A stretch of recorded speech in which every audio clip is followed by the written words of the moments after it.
Ya, seguimos con la gestión de memoria. Vamos a hablar primero de los overlays, que es una técnica bastante eficiente en términos de uso de memoria, pero una técnica que tiene un costo bastante importante también en términos de acceso al disco duro. Entonces, ¿cómo funciona eso? Bueno, acá tenemos el programa principal, ¿no es cierto? Que es, podríamos decir que es el equivalente en C casi de la función main, ¿no es cierto? Con su código. Tenemos una parte de datos que no se mueve. Esas dos partes acá, esa y esa, se mantienen en la memoria. ¿Ya? Tenemos una tabla de símbolo. ¿Qué me dice esa tabla de símbolo? Me dice, bueno, en qué overlay está una función. Por ejemplo, me va a decir acá, por ejemplo, que la función f1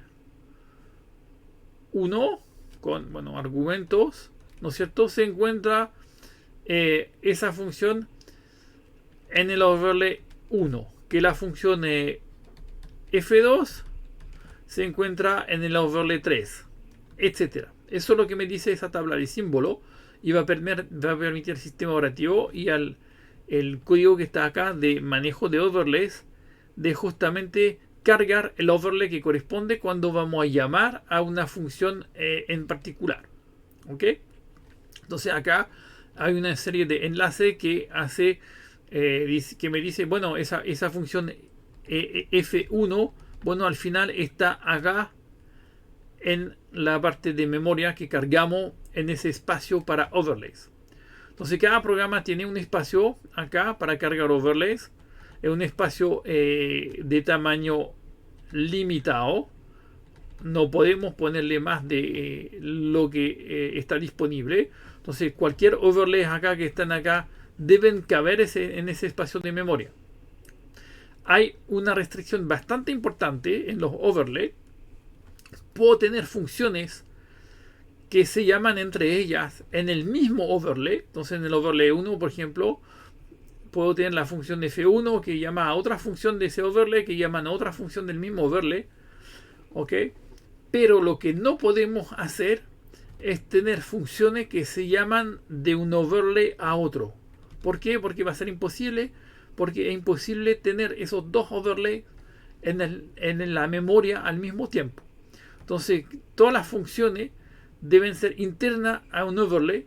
Solamente la función principal, el programa principal, entonces la función main acá, puede hacer llamadas a funciones que están en overlay diferentes. Y no otra cosa. Lo que significa en el fondo que tengo una restricción de programación bastante importante en la estructuración de mi programa. No puedo estructurar un programa como lo haríamos normalmente sin preguntarse qué función llamada a qué otra función. Ahí tenemos que organizar las funciones en términos de quién llama a quién. ¿Okay? Y eso es bastante más difícil. Ahora, ¿es eficiente esa técnica?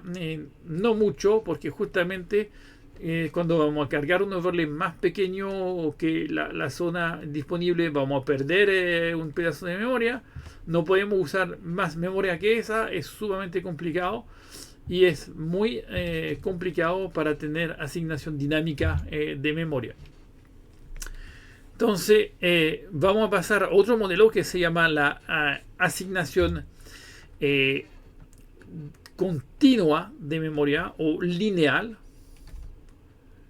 ¿no es cierto? Y ahí vamos a usar varios submodelos de eso.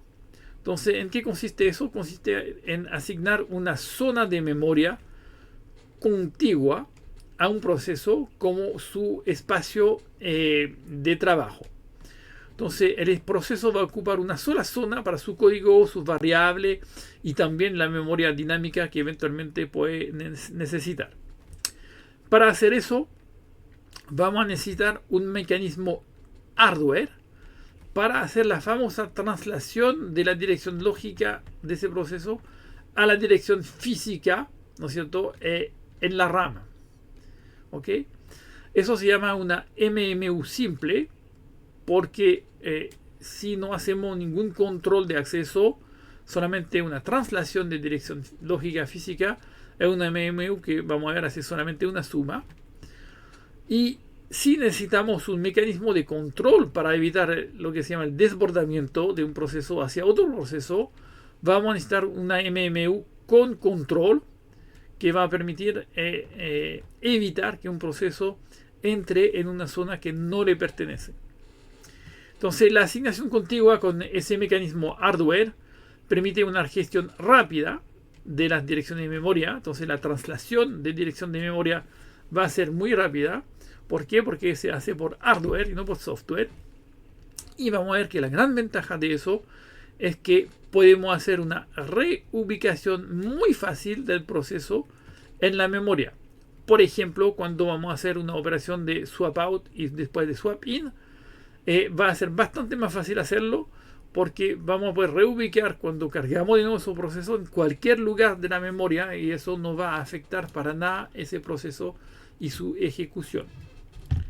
Entonces, ¿cómo funciona una MMU simple?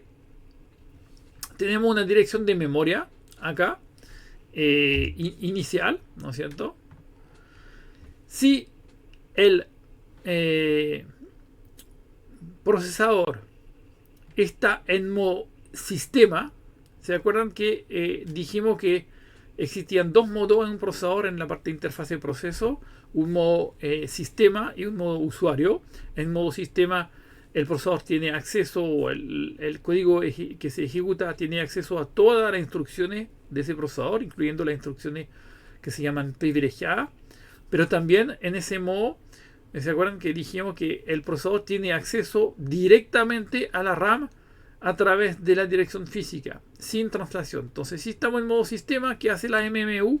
No hace nada, hay un acceso directo a esa RAM.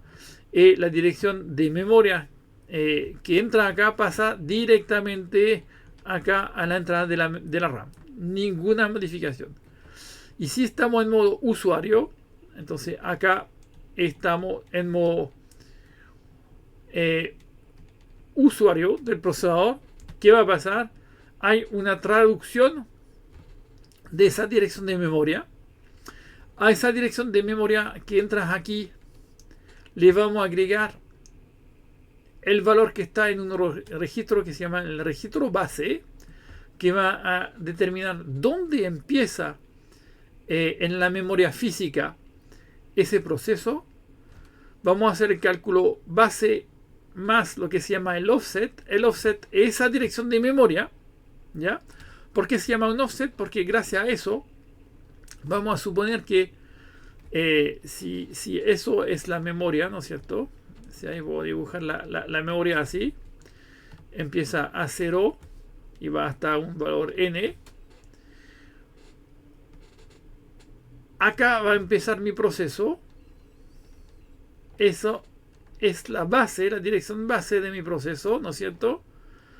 Y si ese proceso tiene la dirección I de memoria, la dirección I lógica o virtual, ¿cuál va a ser la dirección real? Va a ser la dirección base más I y va a caer acá, por ejemplo. ¿Ya? Eso significa que mi proceso, él, va a haber un espacio de memoria lógico que para él va de 0 hasta, no sé, vamos a decir Q. Y en la memoria real, eso va a ir de ese punto base hasta acá, base más Q, que sería ese punto final. Entonces, eso es el espacio de memoria de mi proceso, pero mi proceso va a ver ese espacio como direcciones de 0 a Q. Eso es válido para el proceso P1, pero para el proceso P2 es lo mismo. Vamos a verlo más adelante con otro esquema. Entonces, ahí está mi RAM. Acá eventualmente arriba tengo una parte del sistema operativo o de otro proceso que está ocupada. Y acá es la dirección de memoria donde va a empezar mi proceso, por ejemplo, P1, ¿no es cierto?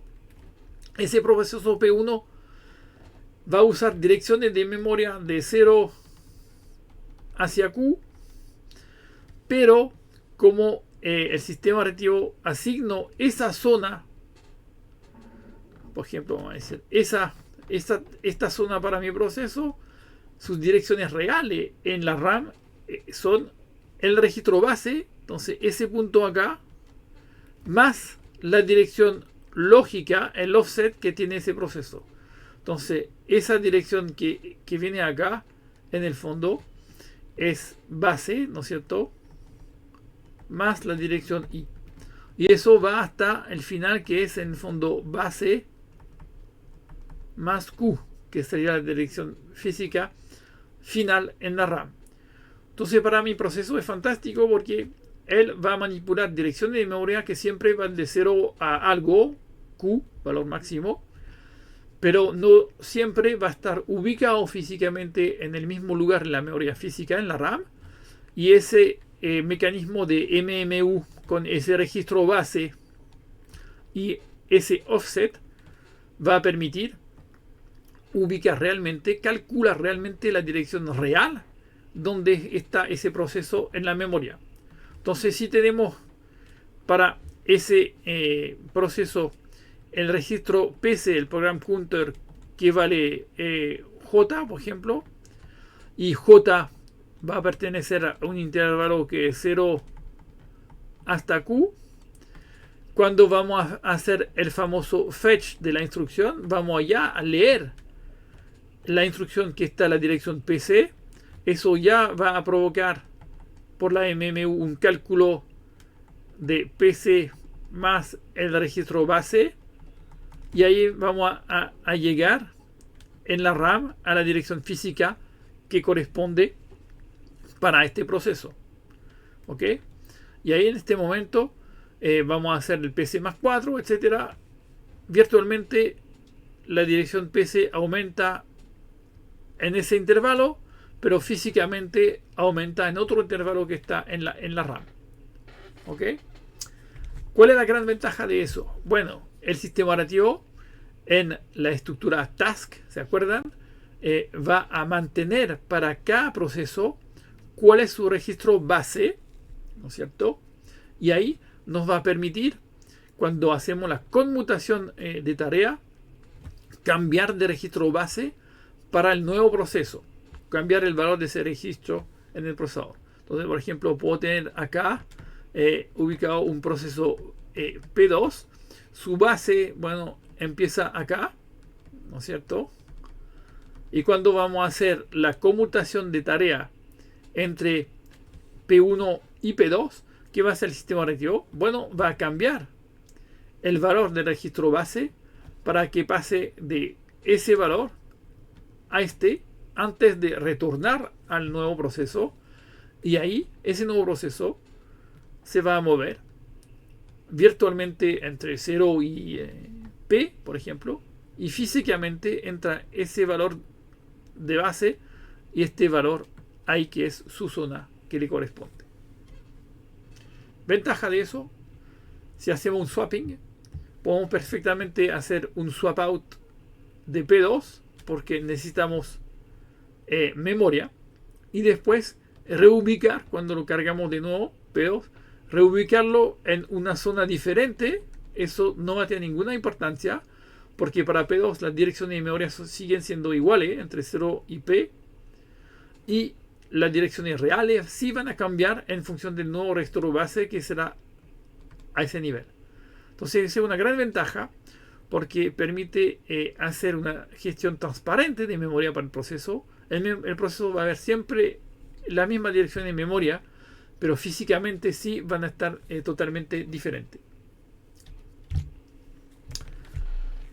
Ya, eso es una versión de MMU un poco más sofisticada, porque es una versión que permite controlar que el proceso no va a salir de su zona. ¿Por qué? Porque si tenemos esa zona, eso es la base, ¿no es cierto?, del proceso. Empieza acá, pero ese proceso debe ocupar toda esa zona, pero no debe sobrepasar ese límite que está aquí, ¿ya? Es que en el fondo tenemos acá un tamaño, ¿no es cierto?, de esa zona que es su famoso límite. Entonces, ¿qué va a hacer esa MMU? Bueno, casi lo mismo que lo anterior. Va a tomar la dirección lógica del proceso, que el offset. Esa dirección pertenece a un intervalo 0Q, ¿no es cierto? ¿Qué va a verificar? Va a verificar, ¿no? Supongamos que esa dirección es I. Va a verificar si I es inferior al límite. Es decir, que si I efectivamente está en el intervalo 0Q, el límite acá es Q, el tamaño del segmento. Si es que sí, bueno, agrega la base con el offset de la dirección lógica y calcula la dirección final en la RAM acá. Y si no, es decir, que en el fondo, si hacemos operación y la dirección inicial, el offset, es superior al límite, vamos a caer una parte que está por ahí, que está después de la zona que le corresponde a ese proceso. Acá eso genera un error, que se acuerdan es un trap. Típicamente después veremos que en la memoria virtual eso será un segmentation violation. Vamos a volver al sistema operativo que va a procesar el error de ese proceso y va a decidir qué hace con ese proceso. En términos general, acá el sistema operativo va a terminar ese proceso para que no siga su ejecución, ya que va a acceder a una zona donde no tiene derecho de estar. Entonces, en general, un sistema operativo, ¿cómo está la memoria RAM inicialmente? Y algo así. ¿Se acuerdan que al principio acá hay una zona donde está la tabla de los vectores de interrupción que me permite entrar en la rutina de gestión de cada interrupción para el sistema operativo? La primera entrada acá, ¿no es cierto?, corresponde al reloj, clock, y la otra interrupción es a todos los periféricos. Después tenemos una zona acá que ocupa el sistema operativo mismo, incluyendo también datos del sistema, y especialmente hay varias tablas de proceso, etcétera, etcétera. Y después tengo la memoria libre. Entonces, esa parte de memoria que está aquí es la memoria que está libre para asignarla a los procesos. ¿Ya? Una pequeña paréntesis sobre la organización física de la memoria. Si se acuerdan ustedes, en la arquitectura de computadores vieron que un chip de memoria, ¿no es cierto?, como el que está acá y todo lo otro, es un chip que tiene varias entradas. Hay una entrada que dice si vamos a hacer una escritura en la memoria o una lectura. Hay una entrada que permite poner lo que es la dirección de memoria, ¿ok? Y hay una entrada que permite recuperar el byte que vamos a leer o poner el valor del byte que vamos a escribir. Entonces, en chip de memoria entra la dirección de memoria, entra la operación, escritura o lectura, y el dato que hay que escribir, o recuperamos el dato que vamos a leer.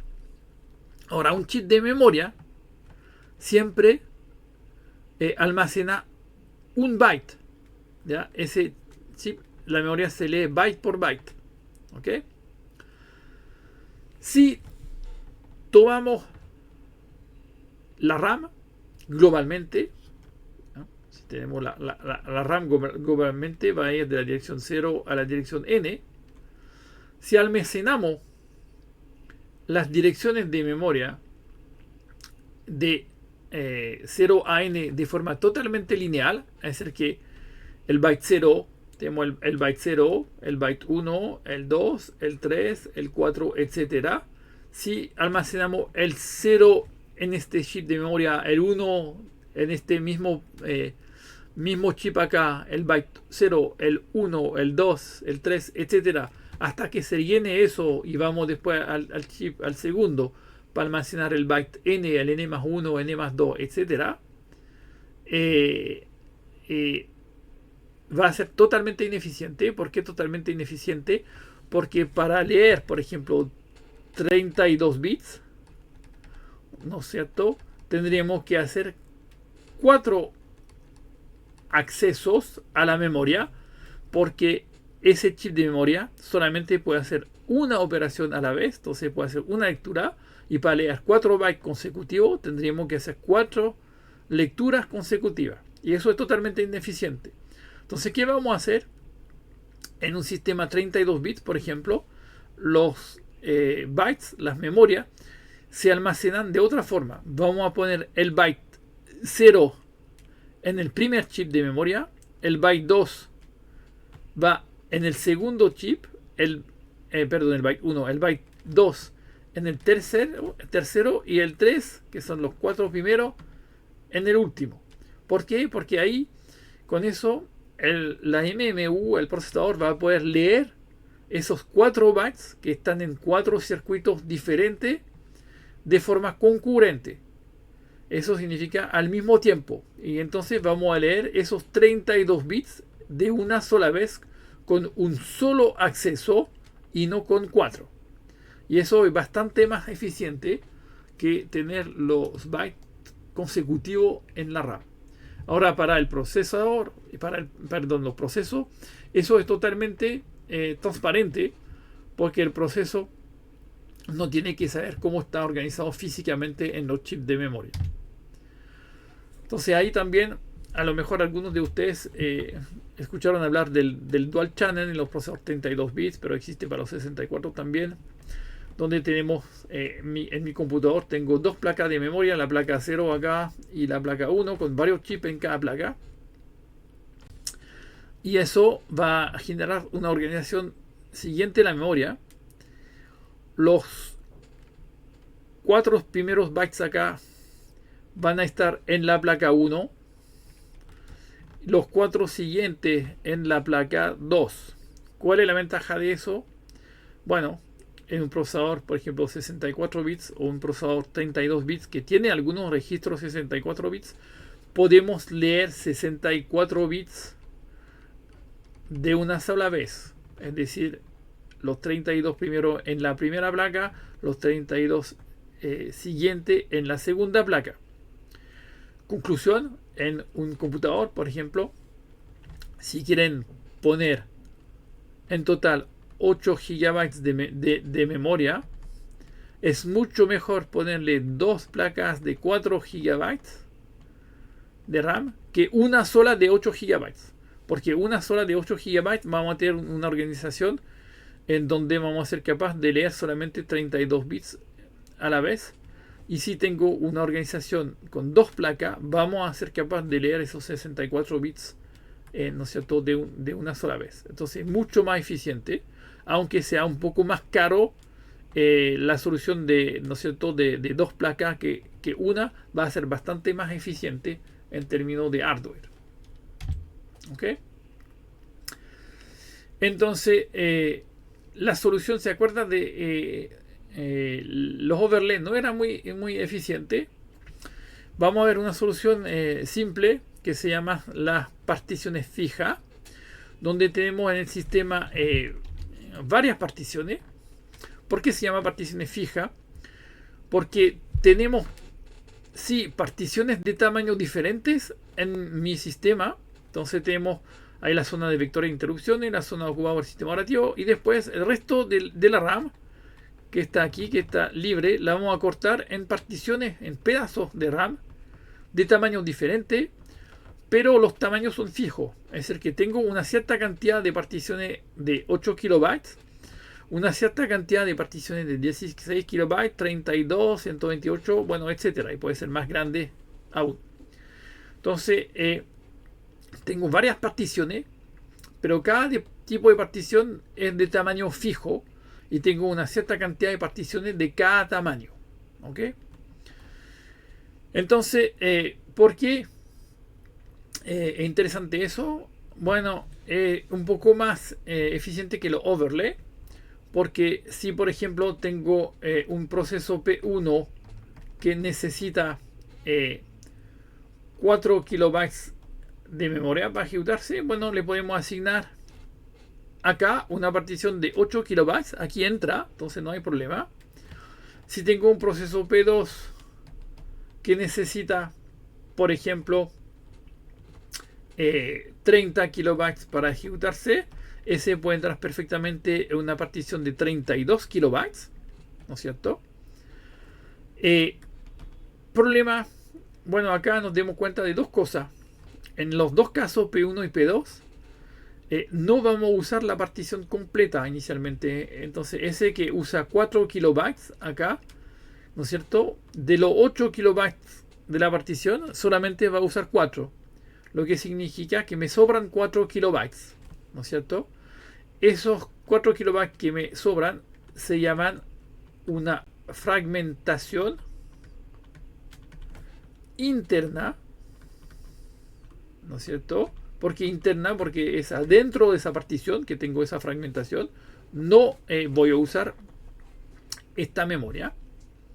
Para P2 también tengo una fragmentación interna porque 32 kilobytes, el tamaño de la partición, si usamos solamente 30, bueno, hay 2 kilobytes que no se van a usar. Entonces ese es un problema. Segundo problema de eso, bueno, si supongamos que tengo ahora un proceso que llega P3, ¿no es cierto? Que necesita, por ejemplo, también 30 kilobytes de memoria. Bueno, no cabe en particiones de 8 ni de 16. Necesita por lo menos una partición de 32 kilobytes. Acá tengo una sola. Entonces no hay ninguna disponible. Eso significa que ese proceso P3 debería ir en una partición de 128 kilobytes.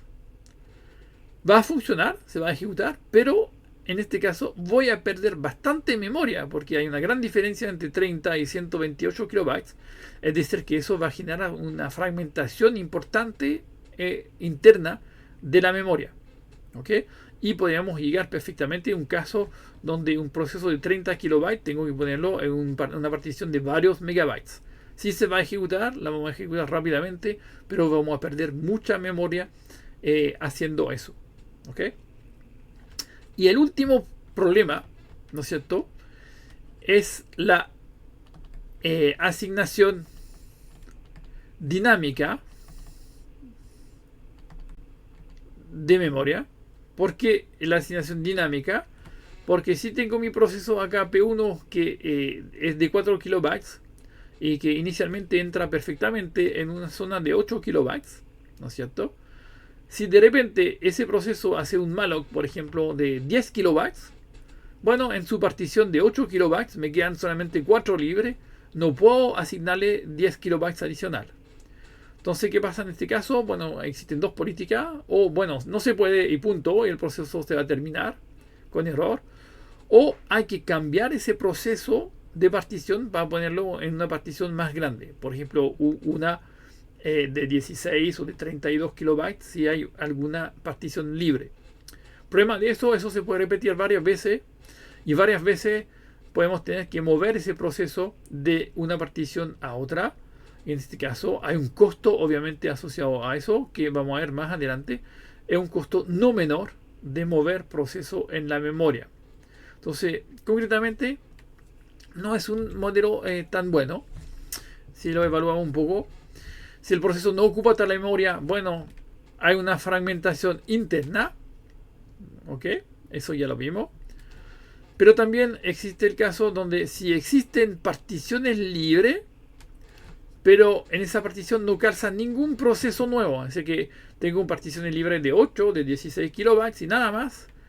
Y hay un proceso nuevo que llega y que necesita 32. Entonces, en este caso, si no hay ninguna partición disponible de más de 32 o superior o igual a 32 kilobytes, no puedo asignar ese proceso en la memoria. Aunque tengo memoria, puedo tener dos particiones de 8 kilobytes libre y una de 16. Lo que representa en el fondo los 32 kilobytes que necesita ese proceso. pero como son particiones diferentes, separadas, ese proceso no entra en ninguna. Y ahí aparece una noción que se llama la fragmentación externa. Entonces, que no es una partición en particular que no usamos completamente, sino que es espacio entre particiones usadas por proceso. Tengo varios espacios diferentes, en total tendríamos la memoria necesaria, pero no tengo la memoria en ninguna partición específica. Y eso genera una fragmentación externa a las particiones de la memoria. El problema de eso, la fragmentación, implica un uso muy poco eficiente de la memoria, porque voy a perder memoria de forma interna y de forma externa a cada rato, ¿ya? Y la memoria, después de un tiempo va a terminar un poco como un queso suizo que se llama el queso Gruyère, no sé si lo conocen, que tiene muchos hoyos adentro del queso, ¿no es cierto? Entonces puedo tener un queso grande, pero hay mucho aire en ese queso. Aquí vamos a perder también mucha memoria, con muchos hoyos en la memoria que después de un cierto tiempo delta T no son usables, ¿ya? Entonces es muy difícil para el sistema operativo determinar a priori el tamaño de los procesos. Eso es algo que el sistema no puede hacer, exactamente como vimos anteriormente, que el sistema no puede determinar cuándo un proceso va a ser entrada salida, cuánto va a durar la ejecución de ese proceso, etc. Y como la mayoría no son deterministas, igual que anteriormente, hacer estadística no sirve para nada. Entonces, concretamente con las particiones fijas, va a ser muy difícil para el sistema operativo, digamos, determinar en qué partición asignar un proceso para su ejecución. Bueno, en estricto rigor es mejor que no hacer nada, ¿ya? Es mejor que lo overlay, de hecho, porque es un poco más dinámico que lo overlay para limitar justamente la pérdida de memoria, pero no es muy eficiente tampoco. Entonces, dos definiciones importantes que vimos. La fragmentación interna corresponde a una zona de memoria que no usa un proceso adentro de su partición, o en términos general del espacio de trabajo que le asigno el sistema operativo. Ese pedazo de memoria no lo usa ese proceso, no lo puede usar ningún otro proceso porque pertenece a ese espacio de trabajo y no al espacio de trabajo de otro proceso. Así que es una zona de memoria totalmente perdida para el sistema y para el otro proceso. Entonces eso es la fragmentación interna. Y la fragmentación externa corresponde a una zona de memoria, una partición en este caso completa, probablemente perdida por el sistema operativo, porque va a ser muy poco probable encontrar un proceso, ¿no es cierto?, que quepa en esa zona de memoria. Es decir, un proceso que necesite una cantidad de memoria inferior o igual a esa zona. Lo que va a ser el caso si, por ejemplo, tengo varias particiones ocupadas, me quedan solamente particiones chicas y los procesos que llegan son procesos que necesitan mucha memoria.